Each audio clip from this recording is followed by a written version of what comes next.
প্রাণ আছে। আর আমার নবী ১,৫০০ বছর আগে আমার নবীর ২ সাহাবীর কবরে খেজুরের ডাল পুঁতে দিয়ে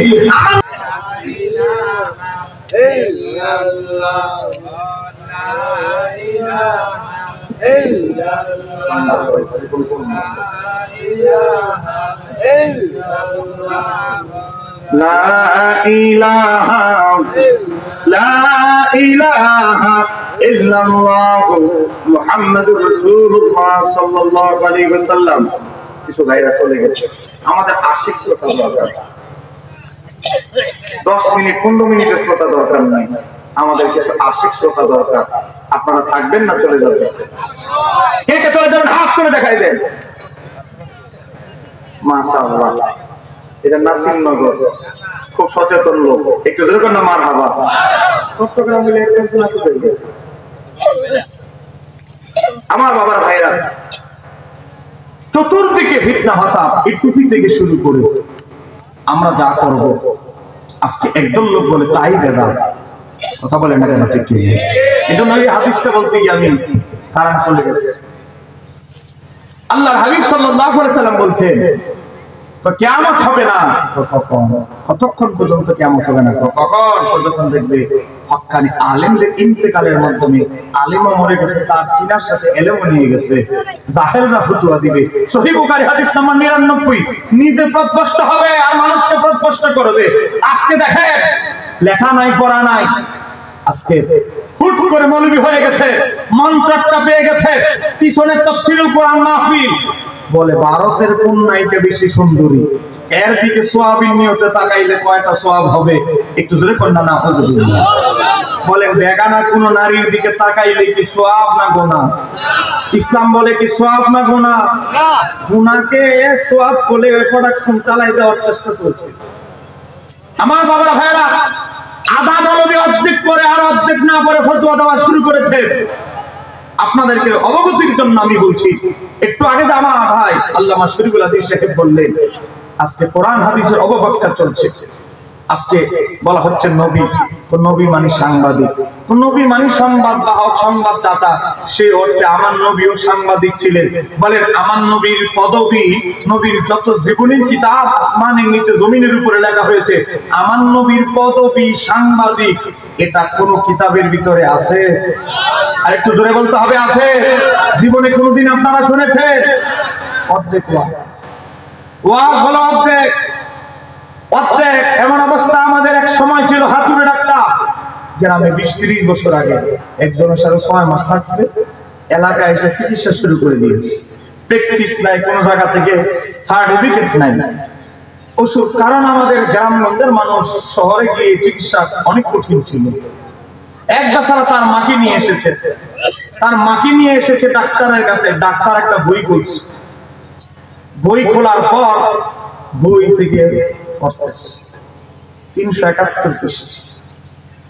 আপনার আম্মার যে রোগ চিকিৎসা শাস্ত্রের বই থেকে বোঝা যায়, আপনার আম্মাকে এত বড় সিরিজ দিয়ে এত ওষুধ পুষ্ট করতে হবে। বেচারা বলে এত বড় পশু পাখি গরু ওটের সিরিজ, ওষুধ প্রয়োগের সিরিজ, এটা যদি আমার আম্মাকে দেওয়া হয়, আমার আম্মা তো নগদ মরে যাবে। ডাক্তার সাহেব আপনি এগুলো কি বলেন? ইহাই চিকিৎসা শাস্ত্রের বইয়ে লিপিবদ্ধ আছে। পাশে এক বেচারা কলেজে পড়ে বলে, ডাক্তার সাহেব আপনি কি বলেন এগুলো? হ্যাঁ, আপনার বইটা দেখি কি আজব বই পড়েছে, সবই ঠিক আছে। 372 পৃষ্ঠায় গিয়ে দেখে সব ঠিক আছে, এই রোগ হলে এই সিরিজ দিয়ে ওষুধ দিবে। লেখা আছে যদি রোগী গরু হয়। কথা বলেন, যদি রোগী কি হয়? গরু হলে সব ঠিক আছে, ওষুধও ঠিক আছে, রোগও ঠিক আছে, তবে রোগীটা যদি কি হয়? গরু হয়। এখন গরুর চিকিৎসা মানুষের নামে চালায় দিচ্ছে। কেন? কারণ সে তো পুরা পড়ে নাই, চিকিৎসা শাস্ত্রের বই একটা কোন রকম কিনেছে, তা পুরাপুরি পড়তে পারে নাই। আমাদের অবস্থা এমন হয়ে গেছে, নবী মানে সাংবাদিক। এই দেখেন কোথায় থেকে বলছে, ইমাম কাস্তালানি আল মাওয়াহিবুল লাদুনিয়া খণ্ড নাম্বার 1 পৃষ্ঠা নাম্বার 468, সেখানের ভিতরে এসেছেন নবী মানে কি? মাকুদাতুল মিনান নাবা, নবী শব্দটি নাবা থেকে নির্গত। ওয়া হুয়াল খাবারু, এর অর্থ হচ্ছে সংবাদ। এই আমার ভাইয়েরা হয়ে গেছে, দেখো নবী হচ্ছে সংবাদ। তার মানে নবী সংবাদদাতা আর সে অর্থে নবী সাংবাদিক। এর পরের লাইনটা আর পড়ে না। সংবাদ তো বহু সংবাদ আছে। আপনাদের মসজিদের মাইক দিয়ে বলা হয় একটি শোক সংবাদ। বলেন সংবাদের কি শেষ আছে? কত সাংবাদিক, কত সংবাদ পৃথিবীতে চলতেছে, তো সংবাদটা কিসের? ইমাম কাসতালানি বলে সংবাদ কিসের?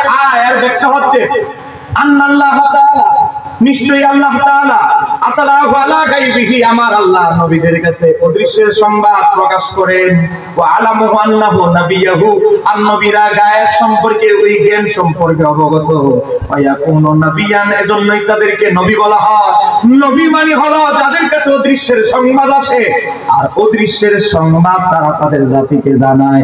এটাকেই সুন্নিরা এক বাক্যে বলি, নবী হচ্ছে গায়েবের সংবাদদাতা।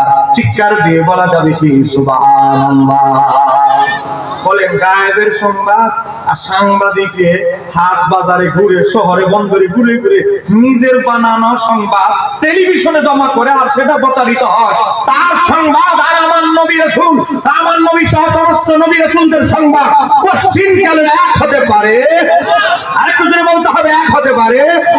কিসের সাথে কি? আজ থেকে 900 বছর আগের কিতাব, 950 বছর আগের কিতাব লিখেছেন ইমাম কাজী আইয়াজ শিফা শরীফ, যাকে বলা হয় আশ-শিফা। শিফা শরীফের ভিতরে নবী শব্দের ব্যাখ্যা করতে গিয়ে ইমাম কাজী আইয়াজ আল মালিকি তিনি লিখতেছেন, নবী মানে মাকুজাতু মিনান নাবা, নাবা থেকে নির্গত, হুয়াল খাবার, এর অর্থ হচ্ছে সংবাদ। তো কিসের সংবাদ? ইমাম কাজী আইয়াজ লেখে ওয়াল মা'না, এর মর্মার্থ হচ্ছে আল্লাহ তাআলা আতালাহু আলা গায়বিহি ওয়া আলামাহু আন্নাহু নাবিয়্যুহু ফায়াকুনু নাবিয়্যুন, আমার আল্লাহ নবীদের কাছে অদৃশ্যের সংবাদ প্রকাশ করে, আর নবীরা অদৃশ্যের সংবাদ তাদের জাতির জানায়।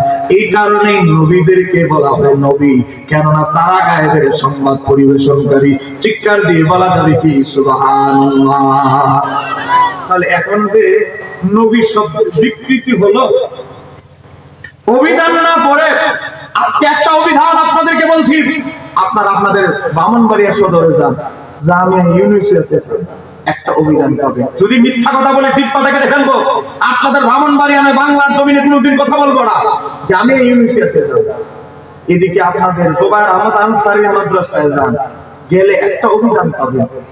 চট্টগ্রাম জামিয়া আহমদিয়া সুন্নিয়া লিয়ে যান, সেখানে গেলে অভিধানটা পাবেন। হাটহাজারী মাদ্রাসায় গেলেও পাবেন, আহলে হাদিসদের লাইব্রেরিতে গেলেও পাবেন। সেই অভিধানের নাম হচ্ছে আল মুনজিদ।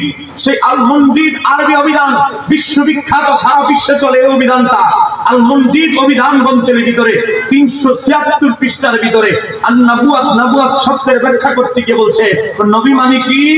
আখবারু আনিল গায়বি, যারা গায়েবের সংবাদদাতা তাদের কি বলা হয়? নবী। একটু জোরে কোন মারহাবা। আবার লেখা হচ্ছে আবিল মুস্তাকবিলিল বিলহামিন মিনাল্লাহ, তো বিলহামিন মিনাল্লাহ, আল্লাহ প্রদত্ত ইলহামের মাধ্যমে, এবং অদৃশ্যের গায়েবের যারা সংবাদ প্রকাশকারী, পরিবেশনকারী, তাদেরকে বলা হয় নবী। আর কোন জায়গার সাংবাদিককে টেনে হেসে শাব্দিকভাবে নবী বানায় দেওয়ার অপচেষ্টা চলছে, আমরা বলবো ওই বক্তার ঈমান নষ্ট হয়ে গেছে। তওবা করে আমার জাতির কাছে ক্ষমা চেয়ে মুসলমান হয়ে তারপর বয়ান করতে হবে। চিৎকার দিয়ে বলতে হবে ঠিক কি না? খালি ইসলাম লাগাইলে হবে না, ইসলামের ভিতরে পূর্ণাঙ্গ সঠিক আকীদা থাকতে হবে। তখন না কেন ঠিক কি না? আজকে কিভাবে অবলক্ষ্য হচ্ছে? কথায় কথায় শিরিক। কথা বলেন, কথায় কথায় কি? 3টা শব্দ শুনবেন তাদের জিহ্বার আগায়। 1 নাম্বার প্রথমে শুনবেন শিরক, 2 নাম্বার শুনবেন বেদাত, আর আমাদের উপরে রেগে গেলে মাজার পূজারি। বলে শব্দ কয়টা? বাম দিকের ভাইরা রাগ করছেন নাকি আমার উপরে? হুজুর চিটাং থেকে আসার কারণে রাগ করলেন? ঘটনাটা তো বুঝতেছি না। বলে এদের জিহ্বার আগায় শব্দ থাকে সব সময় কয়টা? 1 নাম্বার শিরিক। কথা বলেন, 1 নাম্বার। 2 নাম্বার ফতুয়া দেয় কি? বেদাত। আর রেগে গেলে কি বলে? মাজার পূজারি। এদের আর কোন পুঁজি আছে? হাদিস আছে 5টা পুঁজি, কোরআনের আয়াত আছে 5টা পুঁজি। কুল ইন্নামা আনা বাশারুম মিসলুকুম। কথা কোন না কেন ঠিক কি? জিহ্বার আগায় আর কোন আয়াত তার জিহ্বার আগায় না থাকলো, এই আয়াত তার জিহ্বার আগায় থাকে। আর কোন জিহ্বায় তার হাদিস না থাকলো, কুল্লু বেদাতিন দালালা, এটা তার জিহ্বার আগায় সব সময় থাকে। কথা কোন না কেন ঠিক কি রে? আজকে দেখেন এমন একটা পরিস্থিতিতে আমরা আছি, তথ্য প্রযুক্তির অপব্যবহারে আজকে কথিত বাতিলপন্থীরা আমাদের ঘরে ঢুকে যাচ্ছে। হুজুর হলো রাজশাহী, কিন্তু ওয়াজ আপনার পুত্রবধূর ঘরে ঢুকেছে। পুত্রবধূর মোবাইল হাতে চলে এসেছে। শায়েখ হলো রাজশাহীতে বসা, শায়েখ হলো সৌদি আরবের দাম্মামে বসা, নাম হলো মতিউর রহমান মাদানী। রুমের মধ্যে বসে বসে ভিডিও বানিয়ে টাকা খরচ করে, ডলার খরচ করে, বুস্ট করে আজকে আমার অসংখ্য যুবক যুবতীর কাছে চলে যাচ্ছে। রোমান দিয়েছে, রোমাল লাগায় সুন্দর করে ফতুয়া দিতেছে। শায়েখ বন্যায় মানুষকে টাকা পয়সা নিজের থেকে বসে তো দেয় না, বিদেশিদের মানুষের অনুদান দেয়। শায়েখ রোমাল একটা লাগা বলতেছে শবে বরাতের হালুয়া রুটি বেদাত আছে না নাই? আসতেছে সামনে শবে বরাতের হালুয়া রুটি বেদাত। ইউটিউবে ওয়াজ শুনে আমার ভাবি সাহেবা বলে, এত বড় সাহেব বন্যার সময় 50 কোটি টাকা অনুদান ব্যবস্থা করেছে, এত বড় সাহেব কি আর ভুল বলেছে? হ্যাঁ, গত বছর হালুয়া রুটি বানাইছে, এবছর